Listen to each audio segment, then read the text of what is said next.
Hello friends, welcome back to our new vlog. જય શ્રી કૃષ્ણ, જય માતાજી. કેમ છો બધા? આઈ હોપ બધા મસ્ત હશો અને પોતપોતાની દુનિયામાં વ્યસ્ત હશો. તો ગાઈઝ, અત્યારે વાગી ગયા છે લગભગ 4:30 જેવું થયું હતું અને આજે છે મંગળવાર અને હું થોડીક વાર માટે સૂઈ ગઈ હતી કેમ કે થાકી ગઈ હતી. આજે કેક બી બનાવવાની હતી અને થોડીક વાર આમ થઈ બપોર વચ્ચે સૂઈ જઈએ ને તો આમ મજા આવી જાય, પાવર નેપ લઈ લઈએ ને તો. પણ 4:30 જેવું થયું ને એટલે ગીશુએ મને આજે આ વખતે તો મને ગીશુએ સામેથી કીધું કે મમ્મા કાલે મારે ટેસ્ટ છે, તું મને થોડુંક ભણાવી દે ને, કરાવી દે એમ. મને વ્યંજન સ્વર તો સરસ આવડે છે પણ વ્યંજનમાં થોડોક પ્રોબ્લેમ થાય છે, તો એ તું મને કરાવી દે. એટલે મેં કીધું સારું. તો હજુ હું બધું લઈને બેઠી હતી ને તો એને હોમવર્ક યાદ આવી ગયું. પહેલાં છે ને ગીશુને હોમવર્ક યાદ ના આવે, ટીવી જોવાની હોય, ફોન તો અત્યારે નથી જોતી, રાતે જ જોવે છે. તો એને યાદ નહોતું હોમવર્ક. આગલે દિવસે એને સબમિટ કરાવવાની હતી બુક, પણ એ ભૂલી ગઈ હતી. એટલે પછી કે હું પહેલાં હોમવર્ક કરી નાખું પછી તું મને કરાવ્યું. એટલે મેં કીધું સારું. પછી જો લગભગ 5 જેવું થઈ ગયું હતું. પછી મેં એને વ્યંજન કરાવી દીધા, સ્વર બી કરાવી દીધા, બધું જે આવતું હતું એ બધું કરાવી દીધું. અને પછી હું એને વ્યંજન એક પ્રેક્ટિસ માટે કરાવવા દઈ અને મારે ભીંડાનું શાક બનાવવાનું હતું રાતે, એટલે હું ભીંડો સુધારવા માટે અહીંયા બેસી ગઈ હતી. અને ગીશુ વ્યવસ્થિત રીતે જ્યારે ટેસ્ટ હોય ને ત્યારે એટલી મસ્ત વ્યવસ્થિત રીતે બધું કરવા માંડે છે એની રીતે, ત્યારે કાંઈ કહેવું નથી પડતું. અને જ્યારે ટેસ્ટ ના હોય ને એમને હોમવર્ક કરવાનું હોય ને ત્યારે એટલી માથાકૂટ કરે કે વાત પૂછોમાં. અને એમાંય જો કોઈનો ફોન આવી ગયો ને તો પૂરું થઈ ગયું. પછી તમે એને હોમવર્ક કરાવવા બેસાડો ને એટલે એને પેન્સિલની અણી કાઢવાની, શાર્પનર ના મળતું હોય, ઇરેઝર ના મળતું હોય, એવા બધા બહુ બાના કરે. એટલે જો અત્યારે અહીંયા વ્યવસ્થિત બધું કરતી હતી, પણ વાતો કરતાં નખરા કરતાં બધું કરતી હતી. જો એને કેટલી આળસ આવે છે. તો અત્યારે મારે ભીંડો બનાવવાનો હતો અને આજે છે ને મારે મીતુને ભીંડોનું શાક બનાવતા શીખવાડવાનું છે. તો હું 5 વાગ્યામાં ઓલમોસ્ટ બધી રસોઈ બનાવી નાખું છું, મતલબ મારા પૂરતી, કેમ કે મારે 6 વાગે પછી જમી લેવું હોય ને એટલા માટે.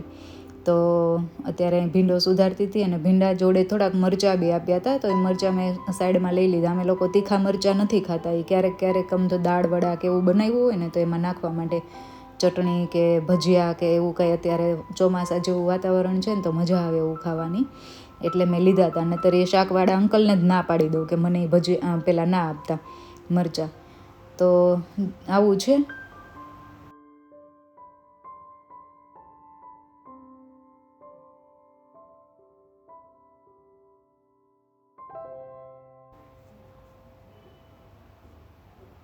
પછી જો અહીંયા મારે શાક બી કાપી લીધું હતું અને પછી હું લાસ્ટમાં એક વર્કશીટ રાખું છું. એ બધું એને શીખવાડી અને પછી લાસ્ટમાં વર્કશીટ એને કરવા માટે આપું છું. એટલે મને ખબર પડે કે એને કેટલું આવડ્યું છે ને કેટલું નથી આવડતું. એ હું પછી રાતે હું કરાવું અથવા તો પૂનમ કરાવી દઈ. તો આવી રીતના પેપર હું 2-3 પ્રિન્ટ કઢાવીને જ રાખી દઉં છું, એટલા માટે એને પ્રેક્ટિસ બી થઈ જાય અને એને ખબર પડે કે પેપરમાં કેવી રીતના આવવાનું છે. તો ફર્સ્ટ સ્ટાન્ડર્ડ હોય ને એટલે આ બધું કરવું જરૂરી છે, કેમ કે એને પેપર પ્રિન્ટની એને ખબર જ ના હોય કે મને કેવી રીતના પૂછશે. આપણને એવી આઈડિયા ના હોય કે કેવી રીતના પૂછશે, શું હશે, તો સિલેબસ શું હશે, એવી બધી. એટલે હું છે ને પ્રિન્ટ કાઢી અને એક્સ્ટ્રા રાખી દઉં છું, એટલે એને પ્રેક્ટિસ બી થઈ જાય એમાં.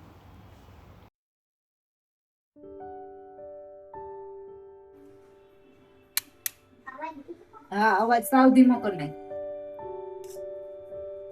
નાખો છો.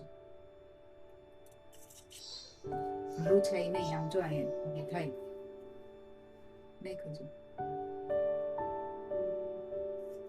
એટલે તો નથી પણ નાખો વધારે. બસ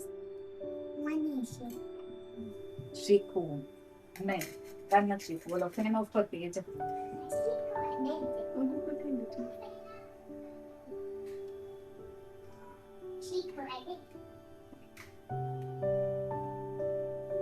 એવું પછી દૂર કેમ અહીંયા બેઠા જો, અહીંયા બેઠા જો. જીરું નાનું ભીંડા શાક માં જીરું હોય. હા, બધા શાક જીરાથી જ વઘારવાના. બસ હિંગ નાખ. નાખ દે લસણ. પછી આમ સ્મૂથ થઈ જશે. આમ તો હવે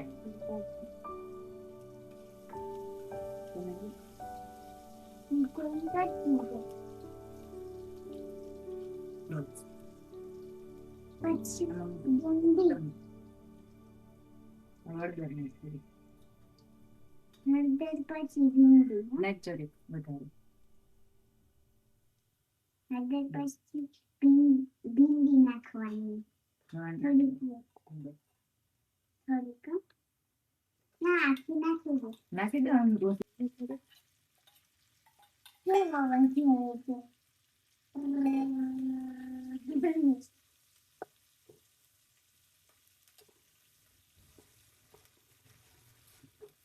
મસાલા વાળી લાગતું જ નથી.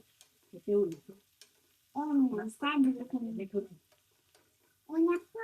નહીં તને પાછું તારા વારો હજી વાર છે પછી તો બધી ભીંડીનું શેક બનાવજો.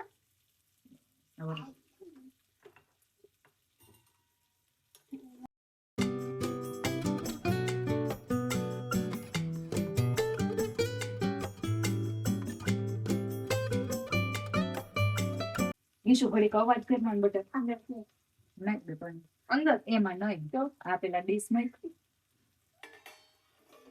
અંદર પાણી નહીં નાખવાનું ચીકણું થઈ જાય ઉપર પાણી નાખવાનું એટલે છે ને નાખ નાખ દે નાખ દે નાખ દે નાખ દે બધું નાખી દે. નાખ દે બસ બસ ચટણીમાં નાખવાની. એ છેલ્લે મને ચડી જાય ને પછી મને લીંબુ ચટણી અને મીઠું આવડું જીરું એ બધું લાસ્ટમાં થોડુંક ચડી જાય ને પછી એડ કરવાનું. આવડી ગયું ભીંડાનું શાક. હવે તારે વઘારવાનું પણ ખબર ન પડે કેટલું કેટલું નાખવાનું. એ શીખવાનું હોય. એટલું નાખવાનું. હા હું ખબર કીધું. ચટણી ને જીરું થોડુંક વધારે નાખવાનું હિંગ એટલી નાખવાની હોય. ચટણી આ શાક ઓલું હોય ને મગનું ને એવા શાક તો બટેકાનું તો જીરું થોડુંક વધારે હોય ને તો મજા આવે. અને ચટણી પોણા એટલી નાખવાની આપણે ઓછું તીખું આમ જો કે મરચું આપણું તીખું નથી એટલું નાખતો ચાલે. એક ચમચી ચટણી અને જીરાથી જ વઘાર કરવાનો હોય બધો. ખાલી બટેકાના શાકમાં બધા શાકમાં જીરું જ હોય ખાલી દાળનો ને એવા બધા વઘાર કરવા હોય એમાં થઈ નાખે.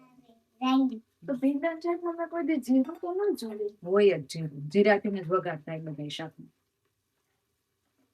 ચલો જતી કરે. આજે રેટિંગ હેલો હવે ભાખરી બનાવી નાખું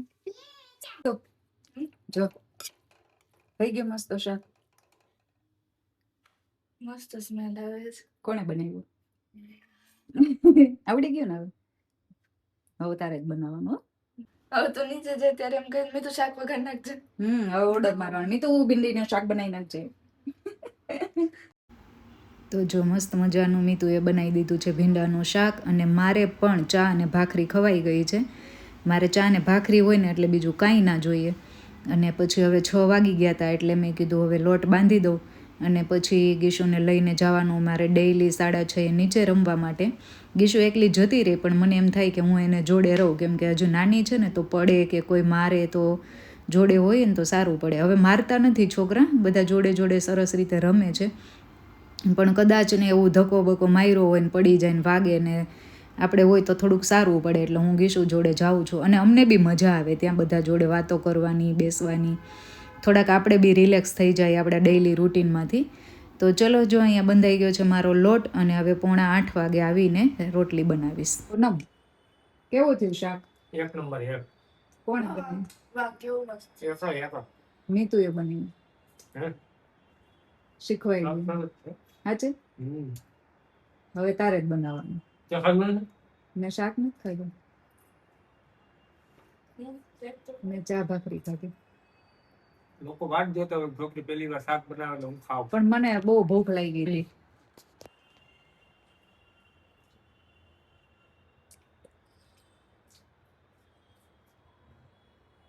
હાચો ને મસ્ત બન્યું હો. લીંબુ નાખ્યું હોત તો વધારે મસ્ત બન્યું. નહોતું નાખ્યું હમ. હમ. કાકડી ખાવ? જોઈ લો ફરી. મસ્ત શાક બનાવ્યું મિતુ. Thank you Mitu. આવું તું ઘરે હોય ને, આવું તું ઘરે હોય ને એટલે તારે શાક બનાવવાનું. બધા શાક આમ જ હોય.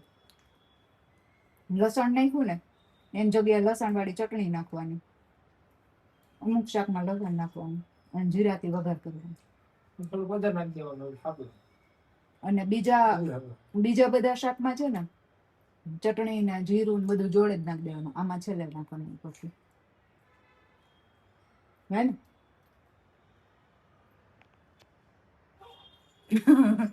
આ છે બહુ મસ્ત.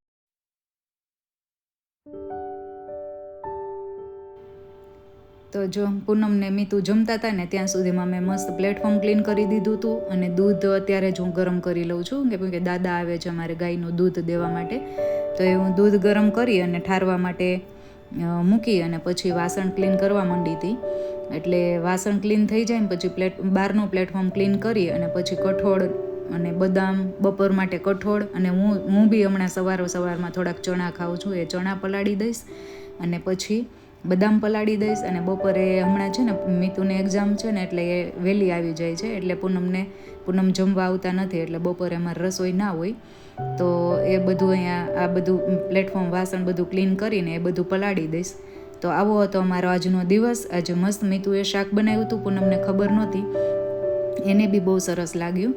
તો ચલો વિડીયોનો કરીએ એન્ડ. વિડીયો ગમ્યો હોય તો લાઈક કરજો, ચેનલને કરી દેજો સબસ્ક્રાઈબ. મળીએ નવા વિડીયો સાથે, ત્યાં સુધી બાય બાય. જય શ્રી કૃષ્ણ, જય માતાજી.